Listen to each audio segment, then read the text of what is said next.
What is up, everybody? Joined today by Chris from Vortex Edge. Chris, we talk a lot about things that you guys do down there at Vortex Edge, things you practice, things you teach. A component of that is presenting your dot, your red dot on your pistol, fast and effective every time. And we've talked about this, probably in various podcasts, maybe under different titles, but I never think it's a bad idea to really isolate something and talk about just like that in our semi 10-minute talks. Yep. Chris, you got a pistol here. I do. Lovely color, by the way. Of course. It is the only color. It's the only color. The only choice. You love the FDE. I do. Has that always been your favorite color? Like when you were like 7, they're like, "What's your favorite color?" You're No. like, "Oh, FDE." No, I grew into it. I think the Marine Corps had a lot to do with that, with our, Desert Marpat uniforms and the contrast and everything. Always kind of grew on me. So yeah, but it has been scientifically proven. I don't know if we're allowed to say this on this podcast. Oh, I think so. The FDE is what makes you present the gun better. I've been doing it all wrong. Yeah, exactly. Maybe I've been doing it half right because I actually have an FDE slide. There you go. Yeah, you've yet to unlock the other 50% of your potential. So, yeah. Dots on pistols, very common. The norm. Yeah. I mean, is it safe to say it's the norm now? Yeah, just even my time in the last 3 years here at Vortex Edge, like we went from we would have like 1s and 2s maybe at a pistol class. Now it's like, you have iron sights. Oh, you know what I mean?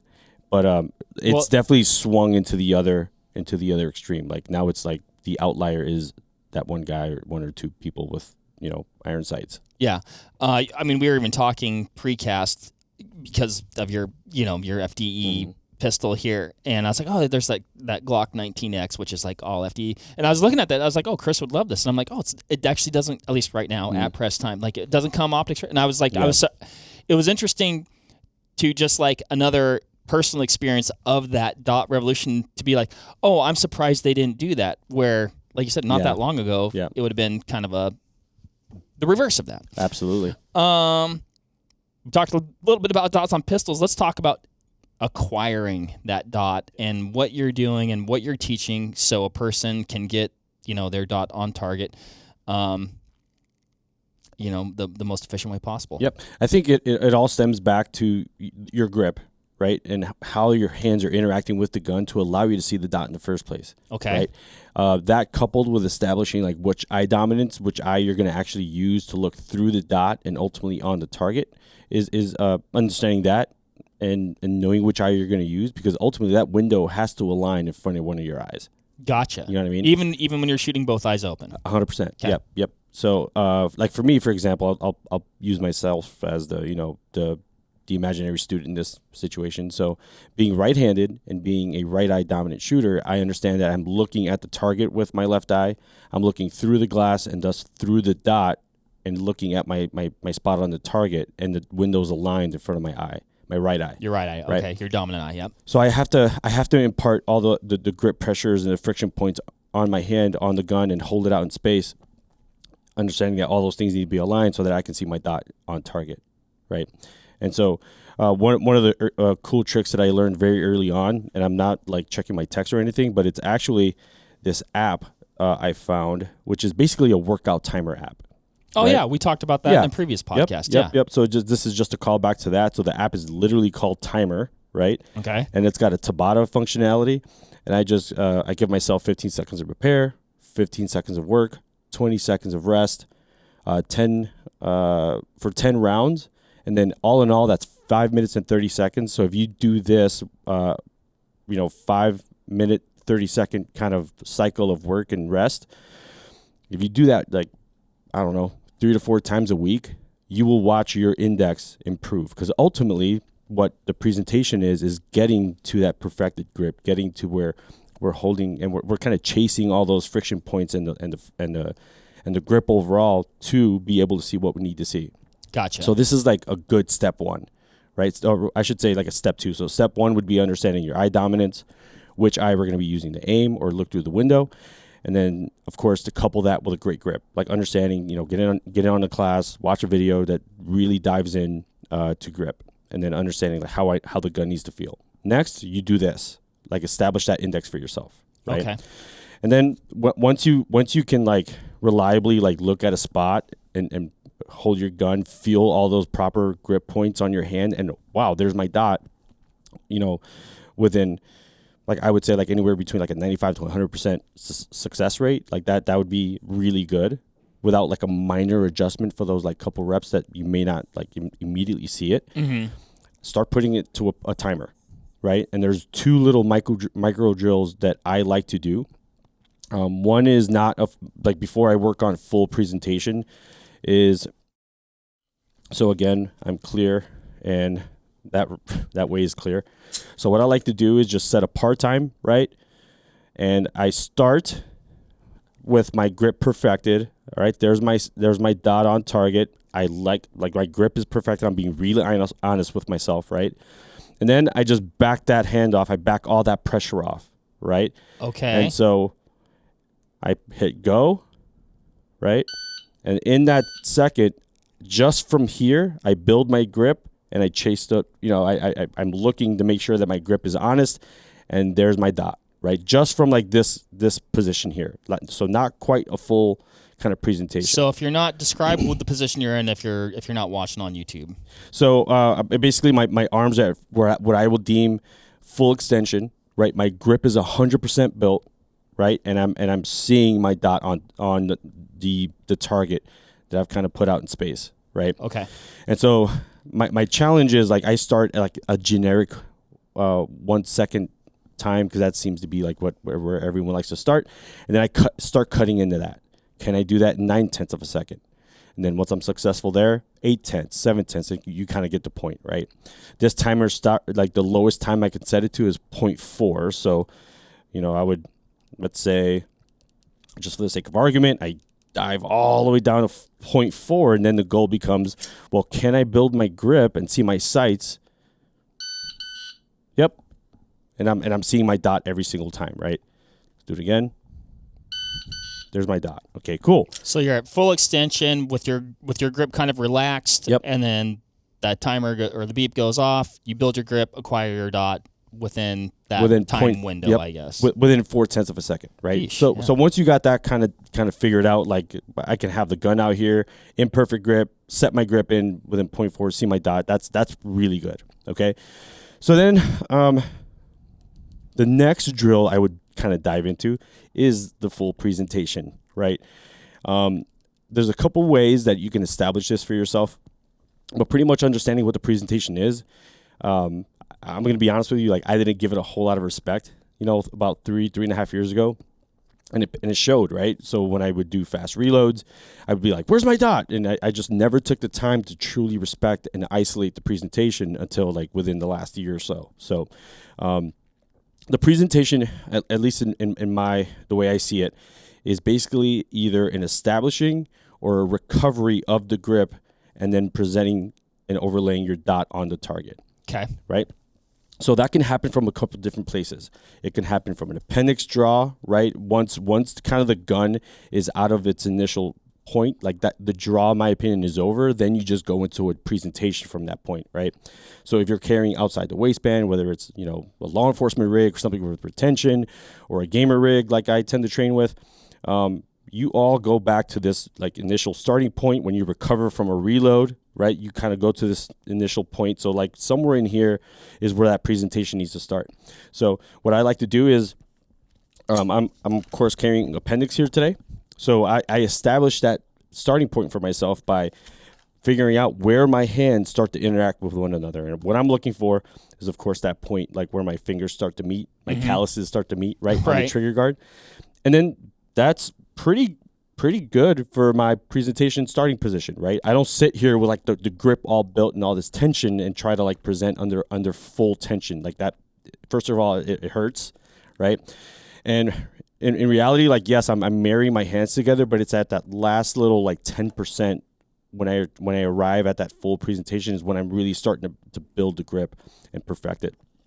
So which I just, you know, pointing back to the drill that you were doing before, like you were practicing kind of like that last step. You're isolating that last little like 5 to 10%. Exactly. Yeah. Exactly.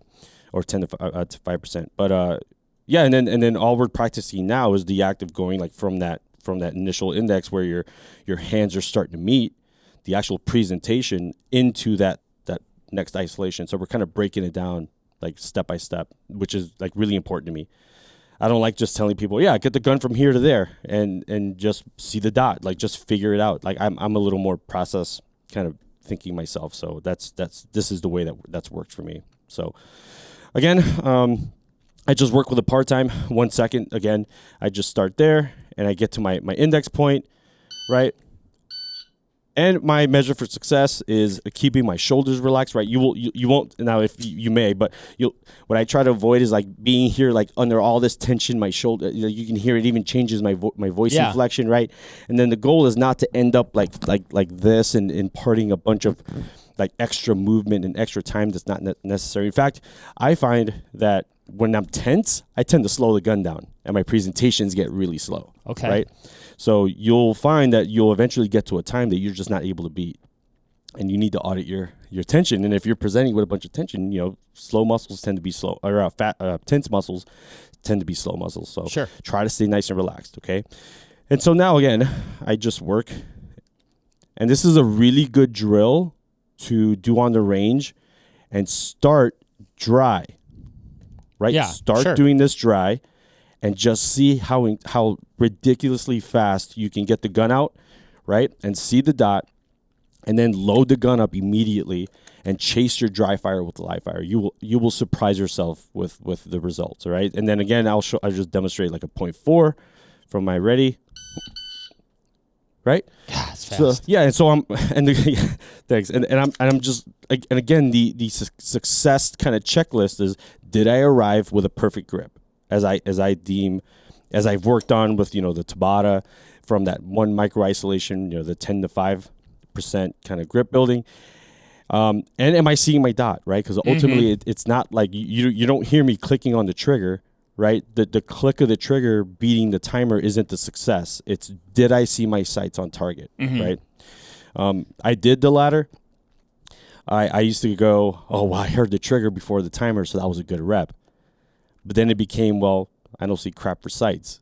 Right. You know what I mean? But I hit the trigger, you know what I mean? Which just can give you a false, feeling of success for that rep. The true honesty is, did I have a good grip, right? And am I seeing what I need to see on the target? Gotcha. You know what I mean? When you're talking about what you're seeing on the target, can you describe, like, you've built your grip, you've presented the pistol, the dot is on the target. How, like, and maybe it's just, the dot's on the target and it's not moving, but like, what does that sight picture look like to you? You're like, yep, that was a good one. I'm not like trying to revise like the term sight picture, but if we're being honest, it's more of a sight movie, right? Because it's like the sights are entering into the target, and if it depending on the target context. So let's say like I want to shoot like predictively. Right, that means like I want to shoot as quickly as I can as soon as I see good enough, and then contextually let's apply like a distance and a target difficulty. So let's say 7 yards, okay, right, on an open USPSA style target, with a big A zone available to you. The second I start to see like red streak entering the A zone, that's good enough. As soon as I see that good enough, that's when I should be shooting, or at least that's what I strive for. Are you starting like, so the pistol, the dot is coming from, we'll say, like a 6 o'clock position, riding up into that A zone? Are you starting your trigger press? Are you kind of like timing that then? Now we're getting to trigger press and stuff like that. But like, you're like you said, predictive. It's almost like you're, leading something in a way, perhaps. Right. Or, I don't know. The predictive part comes, I expect the dot to arrive, or I start to see a trace of color, and I know that my grip can allow me to just see that streak, not induce any other movement, and I can see that the streak starting to rise in the A zone. Therefore, I can even like press the trigger from what's often referred to as the float, right?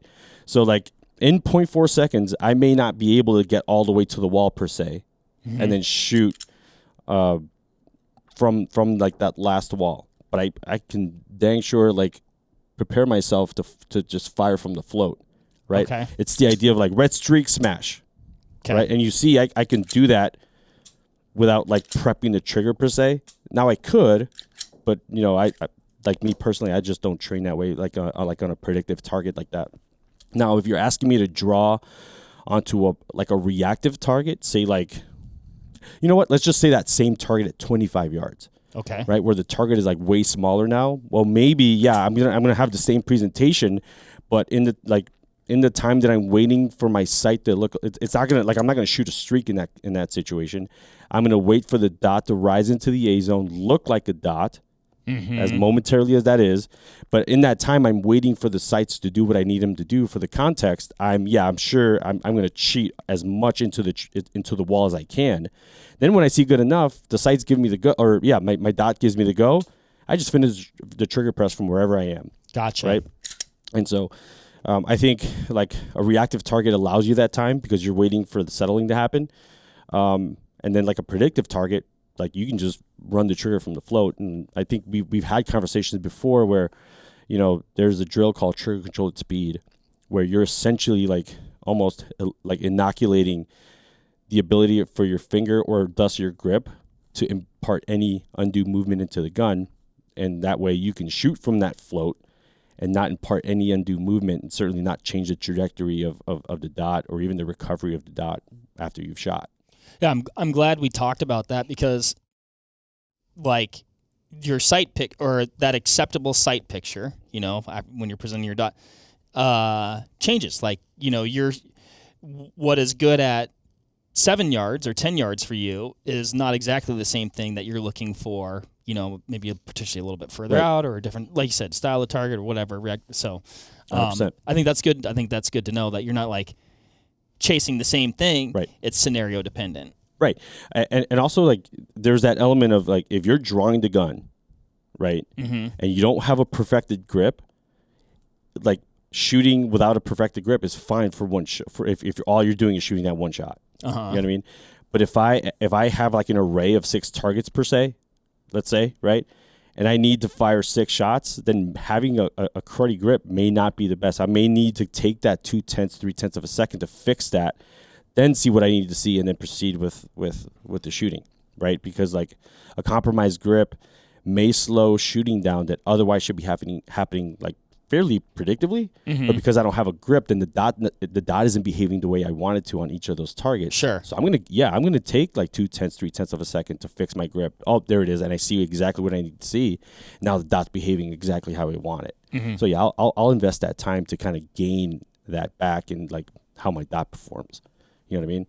I just took a class with JJ, and like he's big on that, and I was like, where I was chasing, I need to have a fast first round split, so I'd be dumping points and then shooting slow, otherwise on targets that otherwise you shouldn't be.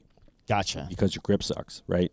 So compromised structure, and that's, again, it goes back to dry fire, like being honest. Like, was that a good rep? Did I arrive with a good grip? And if I didn't, just, you know, fix it, and then the next couple of reps, like, you should be arriving with a really good grip. And that's why it starts from that, like, last 5%, then you go presentation, and then you do the full draw. And you'll not only watch your whole draw and presentations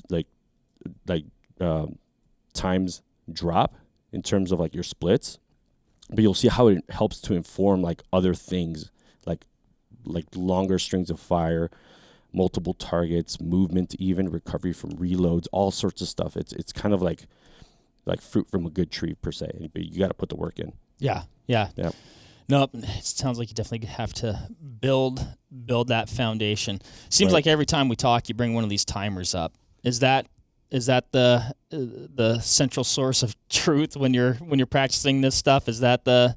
I just think, like I'm all about faith and all, but like when it comes to this stuff, like empirical data that you can't argue with is important, right? It's like you ask a lot of guys like, hey, how much do you bench? Oh, dude, like 400 pounds, bro. You know what I mean? Yeah, no.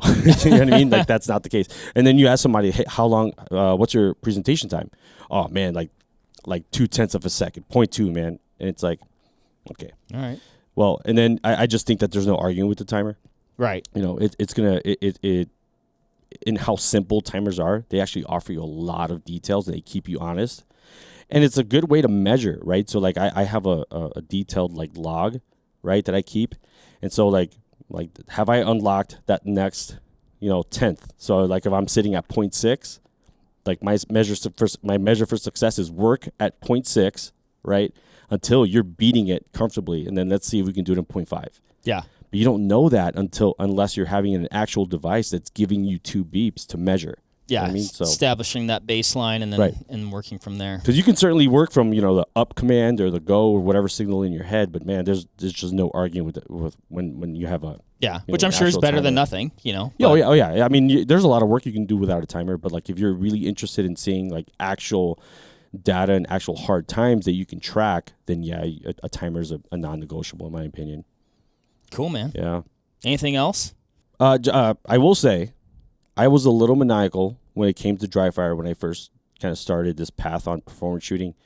Like I said, man, we're looking at like 5 minutes and 30 seconds of your time a couple of times a week, and you'll watch your presentation, your index, and your ability to see sooner improve, right? And you'll also notice like your grip improve, your grip arrival index, like all that improving, your consistency improving, and that's really what we're after. Mm-hmm. You're just establishing more consistency overall. So yeah, Cool. just do it a couple times a week, man. It's good for you. It sounds like it. Yep. Chris, thanks, man. Thanks. Yeah, it was a Appreciate you fun stopping episode. by. Yeah, no worries. always enjoy when you come in and you bring all your cool stuff. And, of course, FDE, like we talked about before, I'd expect nothing less. And, so hopefully you guys enjoyed that. If you don't have a timer, maybe get yourself a timer. Get one. And present that dot so it's there when you need it. Yep. All right. Thanks, everybody, for listening. Chris, thank you. Yeah, Catch thanks, you on the man. next one. Appreciate it.